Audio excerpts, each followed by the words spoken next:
Hello students, मैं हूं विनीत पांडे और आप देख रहे हैं फिजिक्स पाठशाला। बच्चों,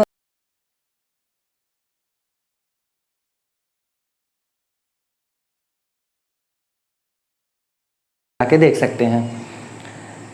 बहुत ही फेमस साइंटिस्ट रिचर्ड फेमन ने एक बार कहा था कि अगर आप किसी भौतिक राशि को माप नहीं सकते हैं तो आप उसके बारे में कुछ नहीं जानते हैं।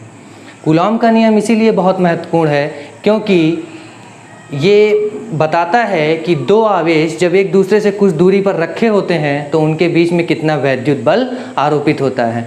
गिलबर्ट और फ्रैंकलिन ने वैद्युत आवेश की परिभाषा दी, वैद्युत आवेश के प्रकार बताए और ये बताया कि वैद्युत आवेश एक दूसरे के ऊपर वैद्युत बल आरोपित करते हैं, लेकिन ये नहीं बता पाए कि ये कितना वैद्युत बल आरोपित करते हैं। तो कूलॉम का नियम इसीलिए महत्वपूर्ण है क्योंकि ये बताता है कि दो आवेश एक दूसरे के ऊपर कितना वैद्युत बल लगाते हैं। तो आइए देखते हैं कूलॉम का नियम क्या कहता है।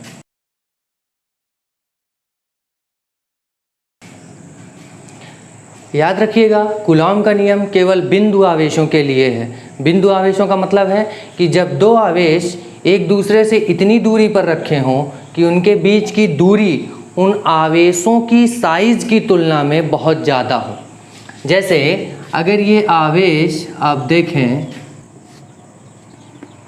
ये Q1 और Q2 आवेश, Q1 Q2 आवेश एक दूसरे से r दूरी पर रखे हैं तो इन आवेशों की जो साइज़ है वो इनकी दूरी की तुलना में बहुत कम है, तो इसको हम क्या कहेंगे? बिंदु आवेश। कूलॉम ने बताया कि जब दो बिंदु आवेश एक दूसरे से कुछ दूरी पर रखे होते हैं तो उनके बीच लगने वाला वैद्युत बल F अनुक्रमानुपाती होता है। किसके? आवेशों के गुणनफल के। दो बिंदु आवेशों के बीच लगने वाला वैद्युत बल आवेशों के गुणनफल के अनुक्रमानुपाती होता है।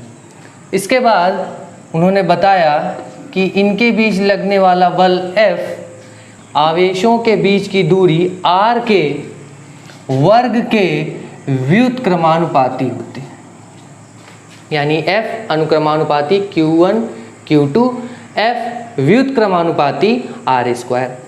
अनुक्रमानुपाती का मतलब है कि अगर हम आवेशों का मान बढ़ा देंगे तो इनके बीच लगने वाले वैद्युत बल का मान बढ़ जाएगा। व्युत्क्रमानुपाती का मतलब है अगर इनके बीच दूरी को बढ़ा देंगे तो इनके बीच लगने वाले वैद्युत बल का मान घट जाएगा। तो F अनुक्रमानुपाती Q1 Q2, अगर हम इन दोनों को साथ में लिखें,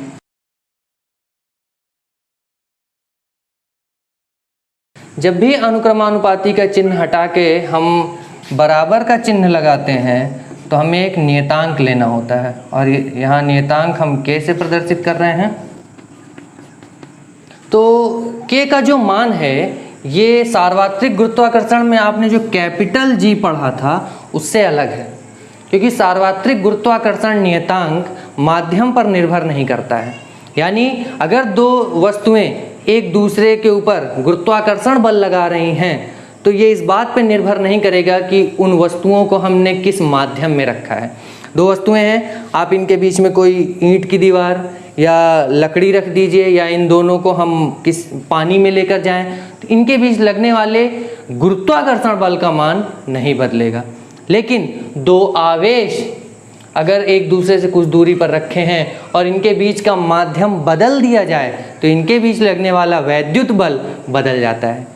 तो ध्यान रखिएगा, वैद्युत बल माध्यम पर निर्भर करता है जबकि गुरुत्वाकर्षण बल माध्यम पर निर्भर नहीं करता है। तो इस K का मान दो बातों पर डिपेंड करता है। किस पे?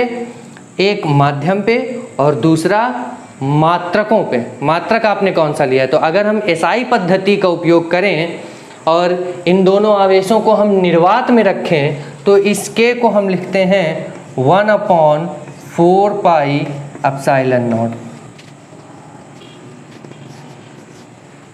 एप्सिलॉन नॉट को हम निर्वात की विद्युतशीलता कहते हैं। एप्सिलॉन नॉट क्या है?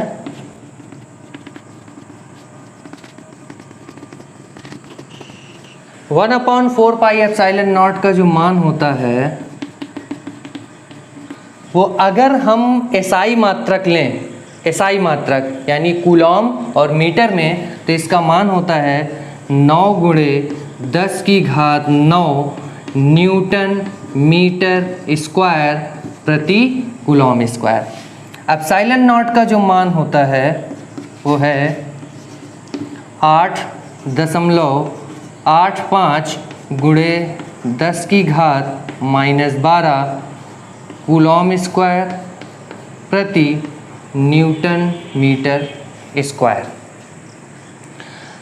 अब अगर इन दोनों आवेशों के बीच हम कोई दूसरा माध्यम रख दें तो ये जो बल है ये बदल जाएगा। इसको अब हम क्या लिखेंगे, F is equal to 1/4 pi epsilon. Epsilon naught निर्वात के लिए, अगर कोई माध्यम है तो सिर्फ एप्सिलॉन, क्योंकि अब माध्यम बीच में रखा हुआ है तो इनके बीच लगने वाले बल को हम Fm से प्रदर्शित कर देते हैं। अगर हम इसको समीकरण 1 कहें और इसको समीकरण 2, और समीकरण 1 को समीकरण 2 से भाग दे दें तो क्या मिलेगा। अब आप देखिए Q1 Q2 R square, Q1 Q2 R square cancel हो जाएगा, 1/4 पाई कैंसिल हो जाएगा, तो बचेगा क्या, F है यहाँ 1/एप्सिलॉन नॉट और यहाँ 1/एप्सिलॉन। ये ऊपर जाएगा, क्या मिलेगा, एप्सिलॉन नॉट। एप्सिलॉन नॉट को हम कैपिटल K से लिखते हैं और इसको हम कहते हैं माध्यम का परावैद्युतांक।